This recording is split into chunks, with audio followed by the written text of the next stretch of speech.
Welcome to the Smart Connector podcast. I have a very exciting guest for you tonight, Tre Cabrera. Welcome, Tre. Thank you, Jane.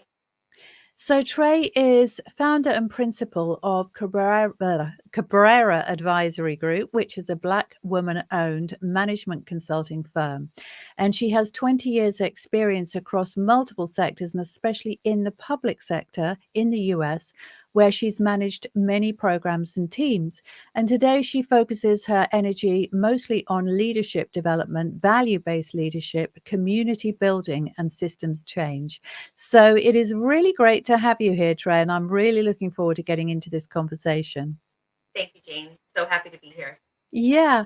So, Tre, whereabouts are you in the US? So I'm based in Annapolis, Maryland. So that's in the mid-Atlantic region of the United States. So Yeah. not far from New York, not far from Yeah. Philadelphia. And geographically, has your work mostly been in that region, or have you worked all over the US? Mostly in this region, but I have worked nationally. So Yeah. depending on, the work or the position, my work has taken me kind of outside of this region. Yeah, yeah. So today what we're going to focus on really is the public sector in the US, and it's huge, isn't it? To start off with, it's massive, isn't it? What does the public sector actually consist of in the US?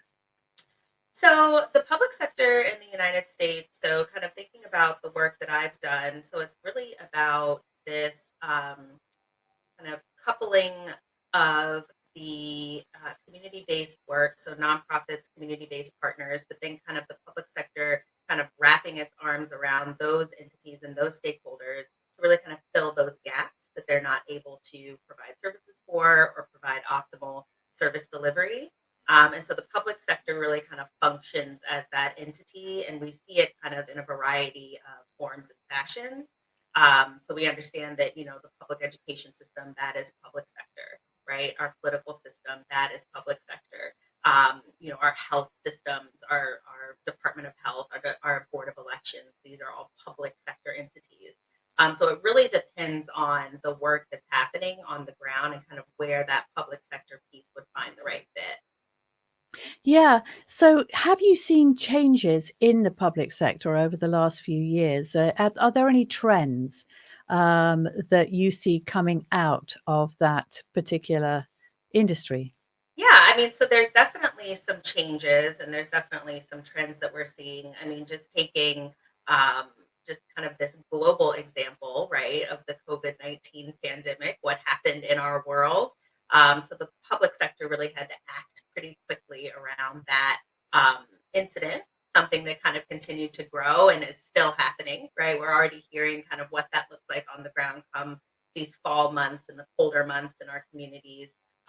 Where will the public sector kind of start to infuse its resources to start to, kind of assist folks in their communities and the communities that are served by public sector, you know, funding and programs, right? So we have seen some of those trends kind of change, and we've seen some things kind of happening a little bit differently in response to kind of these major happenings in our world, right? But to think more kind of locally and kind of at the community level, the public sector is changing all of the time, right? So we're always Yeah. seeing adaptation. We're always seeing things that are kind of um, uh, speaking to not just need, but we are looking at what does that look like from that community-based partner that's either providing the services or is not providing the services. And so then that public sector piece will come in and will cooperate in that way to really make it as efficient as possible, but really to target those specific areas of need.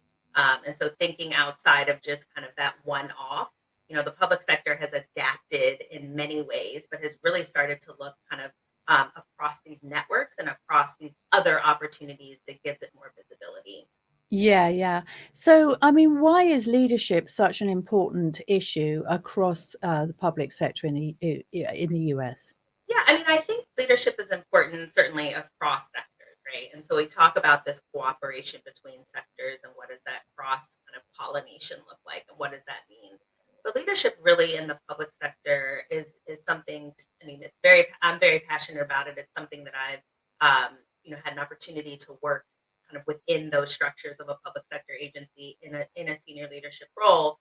But it's very important, right? Because that is that is an entity that is funded with public money, right? That is an entity that is funded by tax dollars, and people have their eyes on what does that look like in terms of the output, and how that money is being used and allocated. And you know, we all understand that the public sector isn't out fundraising, right? There's other entities that will do that for a public sector agency. I had an opportunity to work in a fundraising role, and we were fundraising for a public school system. And so there's ways in which the leadership piece really comes into play and really comes into focus.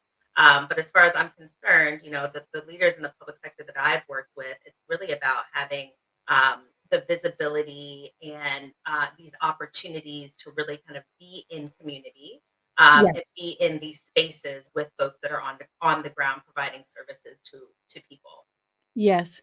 Now, I know that here in the UK, we've got a bit of a public sector crisis because there's an issue with funding. So the budgets have been cut really across the board, and it's also because costs are going up. Mhm. So the police, for example, there are less police on the streets. We all know that, and of course, what happens is the crime statistics go up and the arrests go down.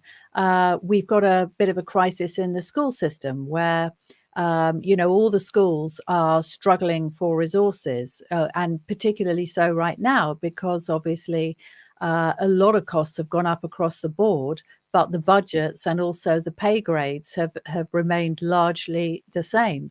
And I'm just interested to know whether that's the same in the US or whether funding to the public sector has risen in proportion to costs.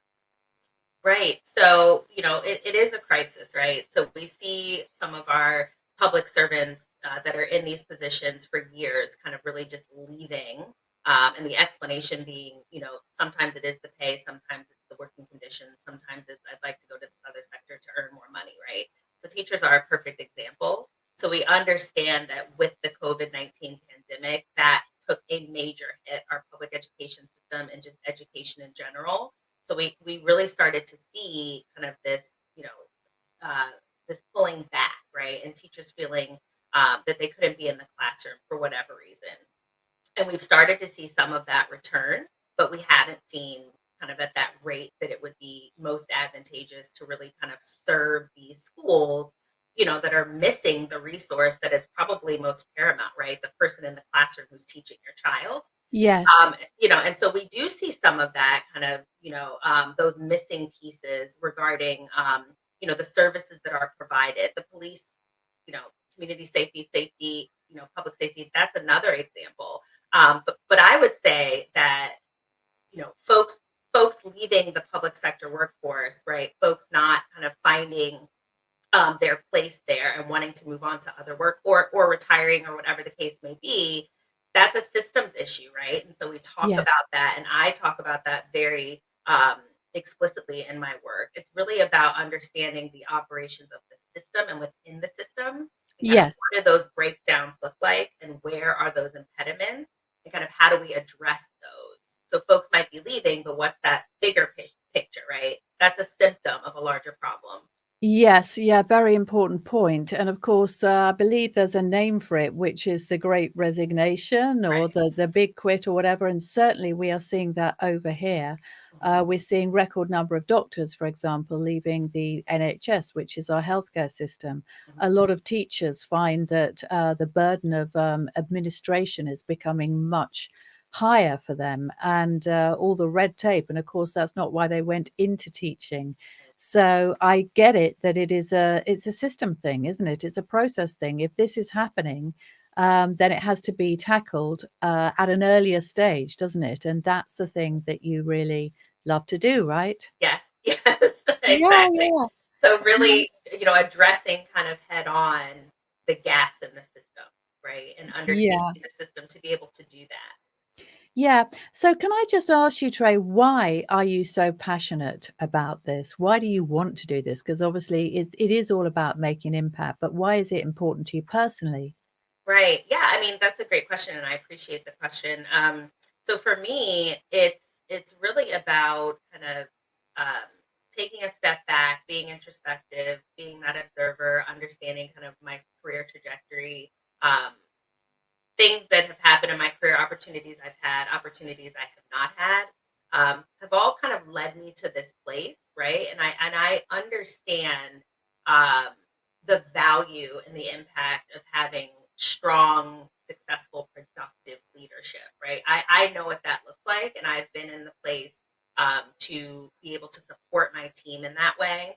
And unfortunately, I've seen significant gaps in leadership ability, and not only have teams suffered, but entire agencies have suffered, right? And so I've seen what that looks like when those gaps are very, very clear, but nobody's doing anything about it. And so Yes. it's important to me to be able to use the skills that I've, developed and honed over time, to be another kind of stakeholder in this community with folks who are interested in pivoting away from just being someone who's at work each day, kind of checking a task list, but really being an impactful leader who's really making kind of these substantive changes within their work community. Yeah, that makes a lot of sense. And so can I just ask you then, Trey, what would a typical assignment look like if you were to walk us through either a real life example or just a fictional one that is perhaps represents some of the aspects of a typical project? Sure. So something that I'm really excited to be jumping into here over the next couple of weeks. So thinking about kind of sustainable leadership, and I'm very passionate about values-based leadership. So really understanding your own values, how those reflect in your personal life, aligning those to your company, and then kind of building that sustainable infrastructure to continue that forward over time, right? So not the one-off, but really having that sustainable infrastructure to be able to build and scale. So something that I'm really excited about, and something I'll be working with a client with over these next 12 months, is this values-based leadership work, and really kind of bringing a cohort of school leaders together, um, who are interested in having that opportunity both for their own personal and professional growth, but then learning the skills and that value add for their team to start building resilient teams, right? And so it's beyond just, let's figure out how do we do this work kind of isolated and siloed and kind of to benefit ourselves. My refrain really is, let's start to build these things together so that our teams can operate more efficiently and more optimally. So that's one project that I'll be, launching into come, fall. And I'm really excited about it because it's with a community partner that I worked with in graduate school, and I'm so excited to be in this space with them today, as a business owner. That sounds absolutely amazing. So, community and leadership. I mean, what does community actually mean to you, Trey? Oh, so as a professional urban and regional planner for the last 20 years, so community is really um, that foundation for how I kind of show up in spaces and what I like to um, kind of drive forward and the messages that I like to carry forward in terms of building strong networks, but really being not just with people, but being in community with those people, right? And so community to me is really about building an infrastructure to kind of do the great work together, but bringing the right stakeholders together pretty early, right? So that's that community piece. So it's I know I have these skills. I know what I like to do. I know what I'm good at, but I'm also not good at everything, and I also don't like to do everything. So it's Mm, finding those right touch points and that right network effect to bridge the divide, to bridge the gaps, and really to build community around the work that you're doing and being able to do it together in a very mm. successful and coordinated way. Yeah, I love that because together we are strong, right? I Right. mean, there's so many kind of wise sayings and proverbs Yep. about that no man is an island, right? Together we travel faster and further and all of those things. Yep. So I really, really love that. So let's just talk a little bit about the diversity and inclusion in the public sector, Trey, because do you think that that is perhaps a better environment for people across the board to thrive? Or do you think, well, it doesn't really make a difference. It's very much to do with the individual organization and their values. And, what do you think on that topic? Yeah, so I would say it's the latter, right? So I do believe that it is individual to an organization, a company, an agency, or whatever the type of workplace we're describing. I think that we have a lot of shared lessons and we have a lot of best and promising practices that we can take and borrow and learn from. But it really is about kind of driving forward, not just the values, certainly the values, but then also kind of that core foundation, and really the landscape of that place, right? So how do you onboard your people? How do you hire your people? What's your recruitment look like? Then when people sign on and accept the job, what are the next steps, right? How do you Mm, select teams? How do you select people to lead teams? What does that look like? What does the external piece of the DEI conversation look like? So I was recently on a LinkedIn audio event that was really exciting, and the focus was cultivating spaces of belonging, and that was a big piece of what we talked about. So the mm, community being the workplace. So how do we really start to dig in and dive in and understand workplaces are different? We don't have all the answers. We can learn together, right? Everyone's bringing something of value to the table. But for me, in terms of belonging, which is one of the pieces of the DEI conversation that I really underscore, because for me, DEI, having a strong DEI foundation in the workplace, that leads to belonging, right? So having those strong efforts in the beginning, that leads to that, sense of belonging for each individual team member. yeah, Um, but it really looks different. It's not better or worse, right? There are different approaches to doing it. But yeah. again, I think it's that conversation around how do we learn together to do the best work. Mm. That is really, really very interesting, and I love your perspective on that, because I'm kind of getting this image of you really as somebody who is, you are standing outside, but you are the connector, you are the catalyst really for this good stuff to happen. Mhm. Because really, ultimately, it's about fostering relationships and goodwill and, as you said, a sense of belonging, which I think is just so important in organizations because it is so easy to disengage Mhm. and feel as though this isn't for me. Right. There's just a values mismatch. I mean, I remember when I was in employment, I certainly felt that. Right. Well, one of the I mean, I couldn't agree more, Jane, but one of the things that I often talk about is in the work that I'm doing around values-based leadership, if you're not finding kind of this match, not necessarily everything's identical, but really kind of finding a way where your values, right, as part of the team, the individual, when you're defining and identifying them as a team, as a group, and then when you're trying to align them and understand what's happening at the company level and what are those expectations, if you're not finding where those things match, that's probably not the right job, right? And that's a difficult place to kind of come to because Mm. I know that the jobs that I've taken and the spaces I've been in, I've taken the job because I believed in the mission, right? I Yes, believed in the work. I believed in what was happening, and I wanted to be part of it. But yes. now we find ourselves, kind of in these spaces of questioning, right? What is this that's happening with this company? And people, I think, are becoming more courageous to speak up about those things.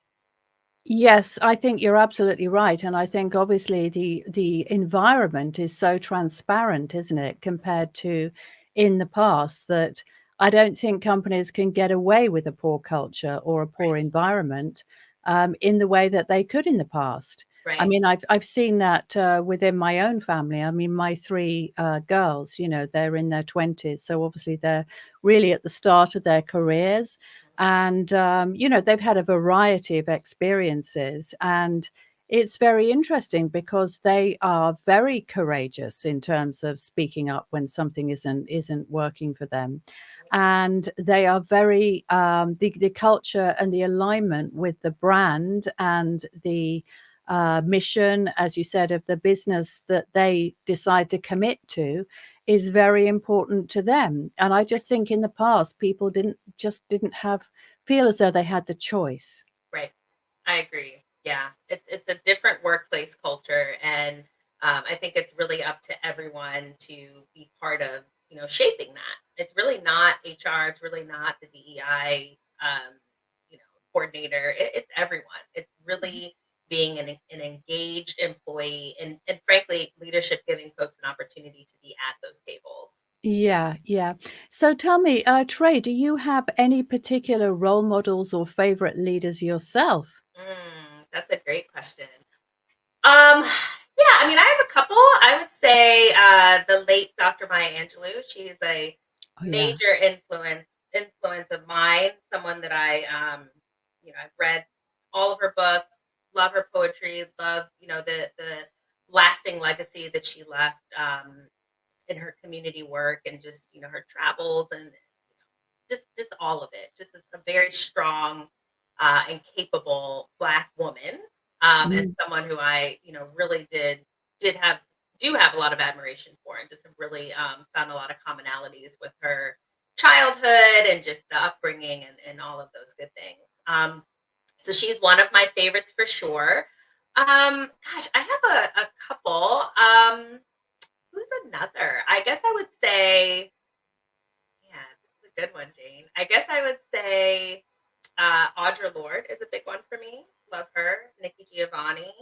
Just Black women, who have written about these experiences, who have had the opportunity to, kind of dig into their own lived experience to produce, some of the most beautiful poetry and written work that I've ever read. And so I think that it's just finding those natural, connections, and those natural shared experiences potentially. But I'd say that those are three women that I really have admired over time. Oh, that's really nice, and it is so again, it's one of the pleasures, I think, of really, being able to access cultural, works of art, books, obviously podcasts, yeah, programs and so on, is actually to get the message out and to really be able to resonate and to bring those inspirations to a wider world, right? So yeah. So tell me, Trey, what is it that is, most important to you in terms of your process and your methodology? Where do you actually start if Hmm. you're with on a new assignment? Do you have particular frameworks or tools or whatever? Yeah, great question. I mean, for me, and I've had the opportunity to chat with a couple of colleagues over the last couple of weeks, and we all seem to be saying the same thing in terms of how we start projects. For me, it's really about that partnership relationship, right? So Mm, understanding the relationship and really starting to nurture it, and really grow it from a very early phase. I think it's really important when you're working with folks who are certainly kind of new to the work that you're doing. So I'll talk about a little bit about the leadership development work. But really being in spaces with people who are new to that world, right? I talk a lot about being a ready now leader, right? And people who are in leadership work and in leadership roles, many are not ready. They are uh-huh, just not ready to be there. And so a mhm, lot of my job has to do with kind of being in the space with them to explore those very early pieces of what we'll be engaging with together, right? So mhm. I can talk about leadership very ably, very differently than someone who's new to it, right? And whether or Yes. not they have the background or experience, it's really about what is that comfort and confidence that we're trying to build together. So that's a Mm, lot of the methodology, right? A lot of it is, let's be in the space together, let's build the relationship from a very early place, and then start to build that trust in, so that we can be successful in the work together. And so that's a big piece for me.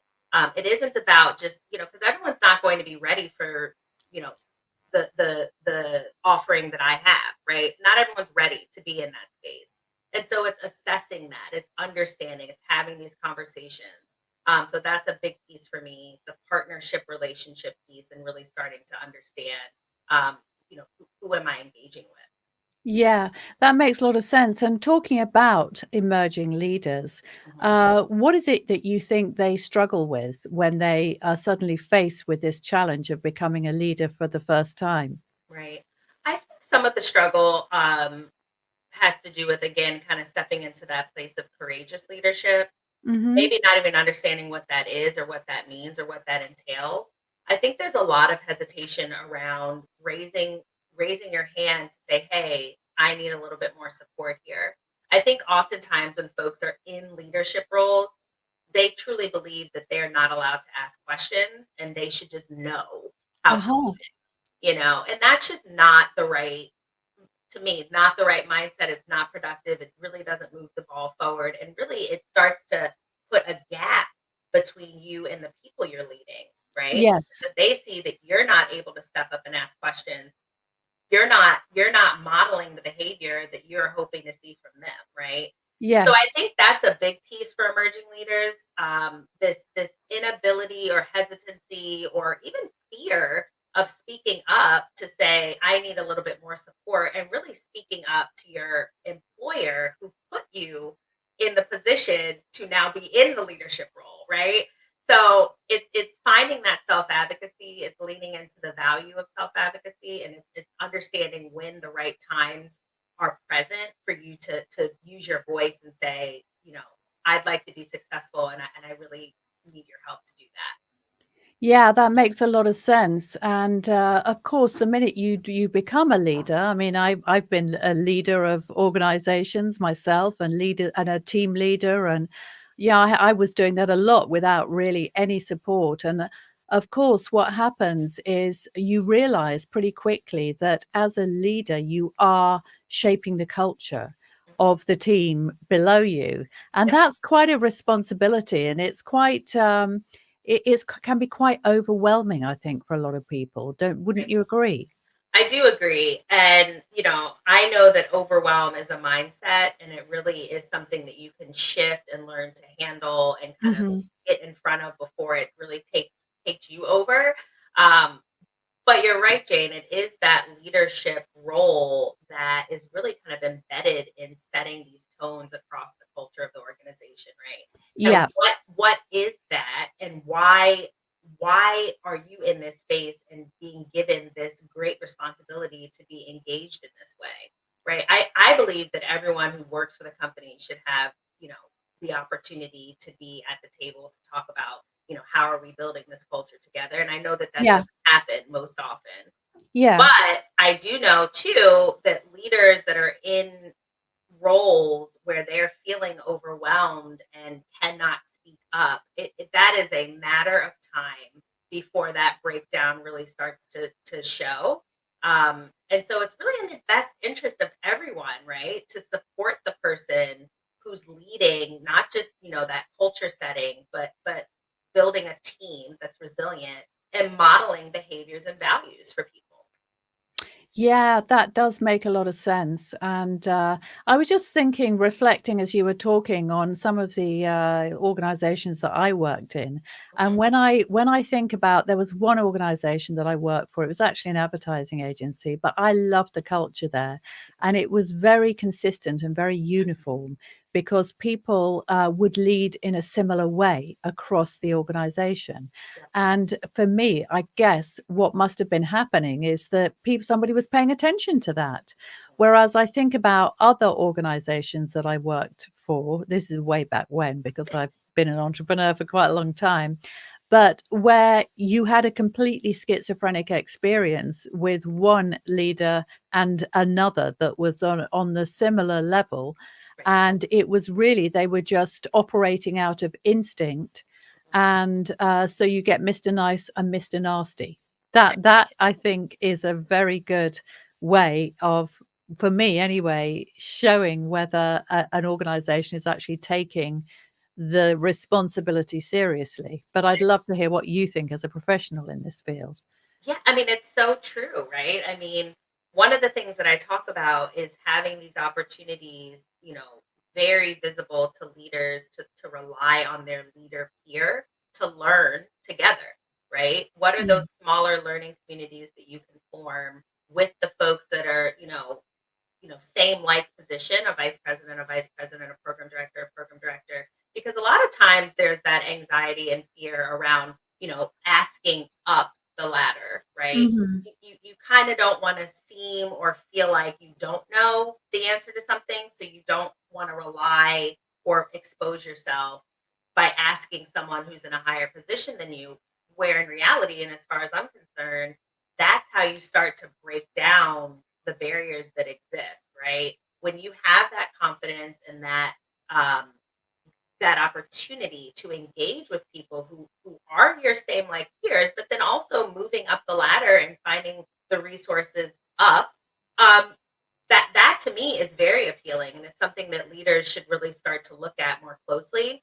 But I have also been in a situation where you know, the one leader is very approachable and everyone loves them and wants to be around them. And then there's the other, and you try to avoid that person because you don't know what you're getting from day to day, right? And so that's Yeah. really unfortunate. But I think that really speaks to that breakdown of that individual relying on the supports that are available, right? Because there's some coaching and some professional development to do around kind of shifting that person's mindset and how they show up, right? There is an opportunity there.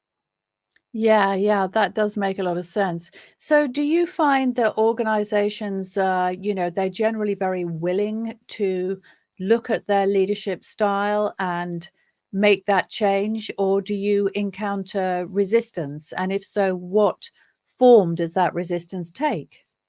Right. And so I say, just because you've done something one way for 15 years doesn't make it the best way, right? Mhm. So a lot of it is just taking a step back and realizing um, what isn't working, right? Hearing from people who you can trust and who you're building relationships with, but people who are really invested in doing something, doesn't need the people in their ear telling them what they want to hear. The leader really needs someone who's challenging them and saying, maybe let's look at it from this angle, because also, right, we've heard some feedback about how we've done it and it really wasn't received very well. So the leader needs the person who's going to challenge them and push them to think differently. And so I think organizations foster some of that, but I do think that when you're building a team, right, it's I'm team leader, I'm responsible for these people who are working with me, but then who can I look to really help guide me and push a little bit and challenge me a little bit, and not just be in this space of checking a box that things are done. How do we get away from that and start to think more about the actual sustainability of not just the work but the place, right? Because I also say when people get frustrated enough, they're going to leave. They're going to go and do the same work at a better company with a better culture. And that's just the bottom line, because Yeah. people leave workplaces, right? They don't leave jobs, they leave workplaces. True. Yes, absolutely. And of course, what happens is if you don't fix this, you get a talent drain, don't you? Right. Right. Well, you get a talent drain, and then you get the unfortunate situation of just giving people extra work, right? Ah, Where yeah. they're not ready to do that extra work. Yep. So the work's gonna suffer, and you're not paying them any more money. Hmm. So, I've seen that a lot. yeah. And of course, that's terrible. And, I can't really talk specifically about instances in my family, but I did see that happen to one of my daughters. And it was really, she'd actually just been promoted to a new role. So she was paid a little bit more. She was excited about this promotion. And within the first week of her being promoted to the new role, the manager who she was supposed to be reporting to left, and she was then expected to take on the manager's role and the manager's workload as well as her own.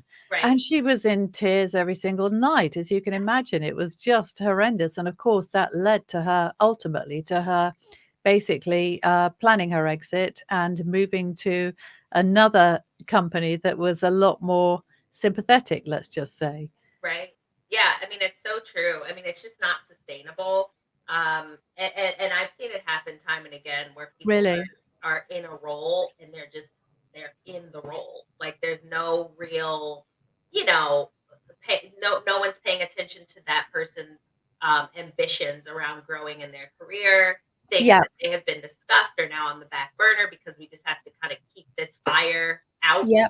and it's just becoming a responsibility for someone who didn't sign up for that, right? And Yeah. so that isn't fair, and there's a different way to do that, and so companies need to kind of pay attention to what that might look like. Yeah, and I think, the word that you use that is really critical there is attention, really, isn't it? Because without attention, we humans wither. We lose motivation. We get very sad.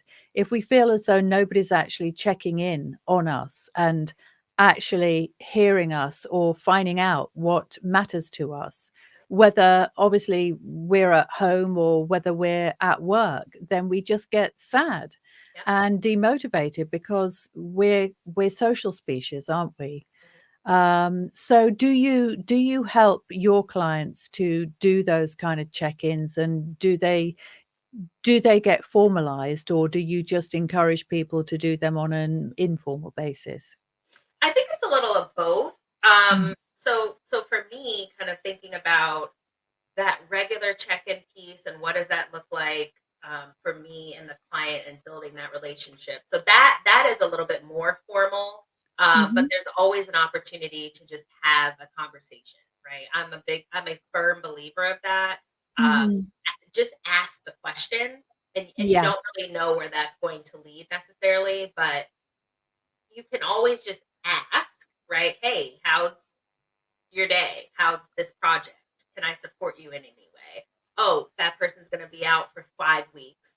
How can I help you fill the gaps? Right? Having those conversations and taking the initiative to do that. And now the expectation of the employee or the team member initiating that conversation, I again think that speaks a lot to culture. Does the person feel safe in doing that? Does the person feel like there's a trusting relationship that's already established so that they can take the risk? They Mhm. can ask the question and don't have to fear the consequences of whatever may happen. So it's again that culture setting and really setting that up for everyone who's involved in the company and is invested in the company.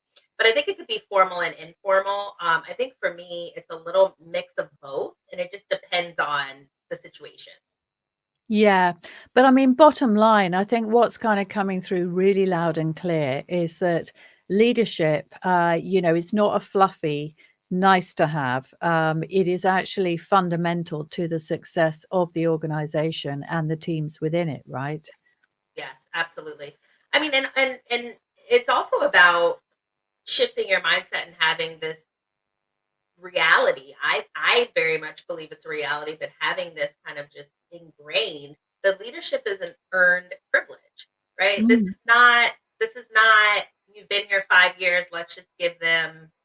There are many places that do operate that way, and that's okay. But for me, when you're wanting to see kind of this substantive shift and having that sustainability built in, to the operation, you want your best people, whether or not that person's been there 10 years, that doesn't make them the best and most qualified, right? We shouldn't just be giving people roles. People need Yeah. to earn that, and the company needs to support people in that journey. That's a big piece too. You can't ask someone to want to step into something that's, higher visibility, more money, or anything like that when they don't necessarily know the path to get there. And that's really the company's responsibility to make sure that that is known information and everyone has an opportunity to frankly, compete for that role. Yeah, yeah. Well, I mean, look, it's been such a fascinating conversation with you, Trey. My brain has been firing off in all directions, so I have really, really enjoyed this conversation. So before we wrap up, you've got something that you wanted to talk about or promote today. So over to you. Thanks, Jane. So Cabrera Cabrera Advisory Group, we will be launching it's called Lean In Learning series. And it's really this opportunity to dig really deep into the foundations of values-based leadership and leadership development, in particular with a focus on systems change. So a lot of what we've talked about today. So it will be a cohort learning community, and that's something that I'm very intentional about. For me, it's an opportunity to learn with the client, but then it's also an opportunity for the client to have their leader peers kind of in the room around the table. And so I really value that. So that work will be launching here kind of late summer, early fall. And so I encourage you to go to the website. The website is cabreragp.com, and find our link, our Lean In Learning tab, and go ahead and kind of explore that and see if it might be the right fit to have a conversation with me. But it's a very kind of rich and substantive experience. So I just, encourage people to check it out. Amazing. So, again, before we go, Trey, what is the best way for people to contact you individually if they want to have a conversation? Sure. So my direct email, you can access that through the website, which is cabreragp.com. My LinkedIn account is very active, and so you can go ahead and find me at Tre Cabrera, MRP MSW, and you can reach out to me there and shoot me a note, and we can go from there. But yeah, I look forward to having conversations with folks. Okay, well, thank you so much for joining us on the Smart Connector, Trey. It's been such a pleasure. And yeah, look forward to hearing and seeing more of you. Thank you, Jane. Appreciate it. Bye for now.